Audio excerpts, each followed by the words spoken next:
Question. I'm afraid of failing, and so I'm afraid to try. And when I try, I keep thinking of failure, fear of failure. What is failure? What is the fear of failure? Or failure itself? And it's very, very common. It is a thought. But what kind of thought? Judgment. Okay, it's a judgment. What kind of judgment? It's fear. Fear of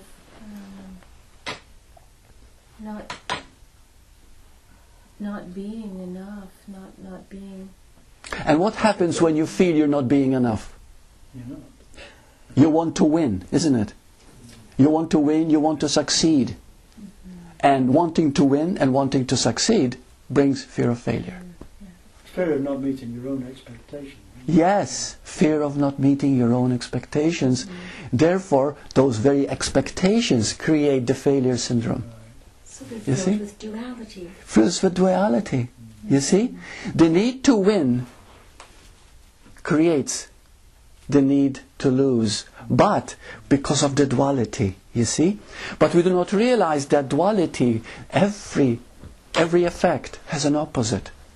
Everything has an opposite. So if you want love, if you need love, you're going to suffer fear of rejection, fear of not being wanted. Fear, you see, and all the time you're telling yourself, I need love, I want love because I am not love. Of course you don't say I am not love. I don't have it enough. I just want to explore another little avenue with that. Lovely.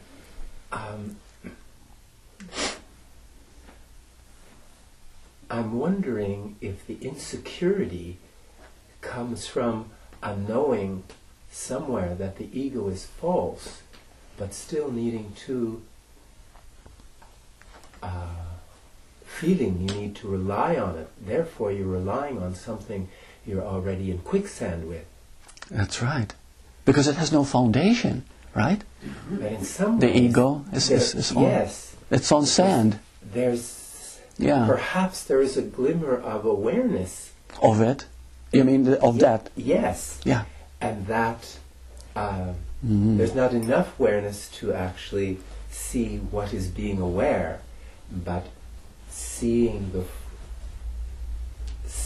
falseness of ego creates the futility of it's impossible to succeed. So I just wanted to explore. Yes, that's another way of seeing it too. Yeah, yeah. But the whole point of it is that as long, because we see the ego for what it is, but we don't see it for what it is.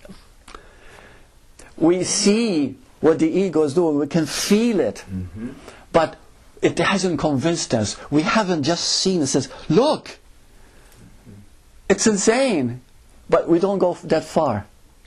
Because just like when we go in rage or anger, we break the very things we love. Out of anger, we punch, our own computer. Let's say, okay? So we see how crazy that act is, but we still go ahead. You see, we still go ahead and do it. So because something hasn't been triggered in which we can actually see the totality of it, we only see a fragment of it. Right. And as long as we see a fragment, we see the game, but not enough to stop us. Yes. Yes. Yeah. Is it not the ego's recognition of its own invalidity that actually sees that? Yes. It knows it's not real itself. It knows it's not real itself, and that causes also the fear. It's not the being. Excellent. That's right. It's not the being that sees it, it's the ego itself. Yes, the ego is doing it all. Right. You're right. That's the vicious circle. But once we see that, we step out of that windmill. What was a treadmill. Right. The only thing that could possibly do that is our awareness that could look at it, right? That's only our awareness. And that means that there's no one looking.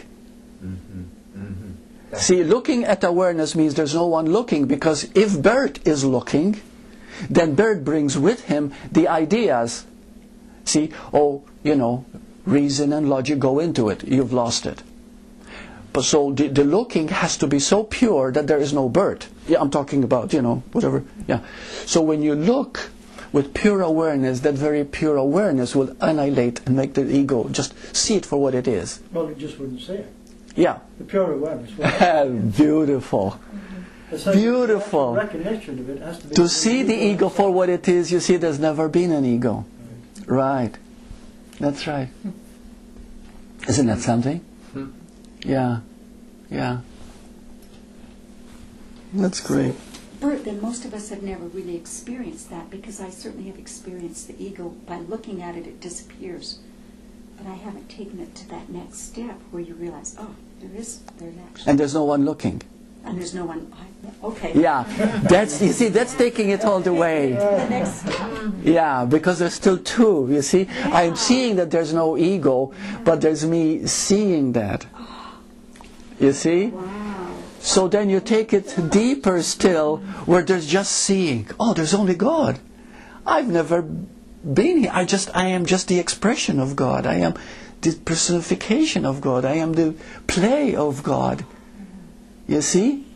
And that brings the awakening. That brings the transformation. And ignites you see? love. Of course. Because there's only love. Yes. Yes. Wow. This is great. Oh, you're so beautiful. Okay, the last one. Why do I keep getting caught in fearful thoughts?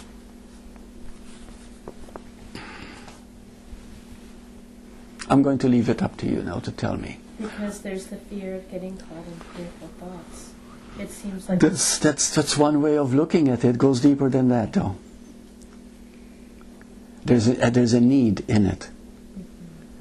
To make it better, to feel better, to make the cause of the bad feeling go away. And so there's that pushing, resisting. Okay. But isn't there a need to escape and daydream and get to keep getting caught? Because it is the only way that we cannot be empty, because we're afraid of emptiness. It validates our false sense of aliveness. Yes. Well, whenever we ask the question why, we're lost, I think. Yes. It's Yes. whining. I say whining is whining. Yes. Why is whining? Very good.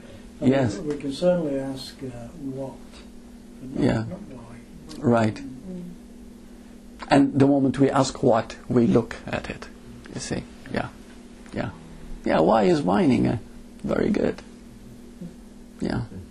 But the reason we keep getting caught, it is because we want to keep getting caught. No, it's true. And I've seen this in clients. You mean You the know. ego wants to keep getting caught? Yeah. It wants to keep going and going. It wants to keep getting going and going. And so it likes to wander, it likes to daydream, it likes to do this. There's nothing wrong itself in it, because it's just a story. But you want to make that story so real. You want to embellish it, to escape the life that you think you are living.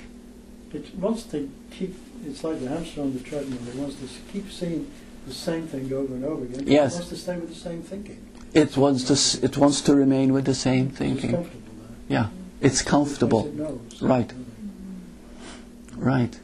Right. And yet it seems like the ultimate fear underneath that is that it's the fear that the ego has of, being hurt, or ultimately the biggest hurt of dying. And if You've hit it right there. The biggest fear, the one fear, is the fear of ego death. Because dying doesn't really exist, It's only the ego that dies, per se, just the idea. But what is it that really dies? This is what is so interesting. Deepak Chopra made a beautiful statement. I don't exactly remember the words, but he said that the body is nothing but vibration, and it does not exist in time and space as we think it does.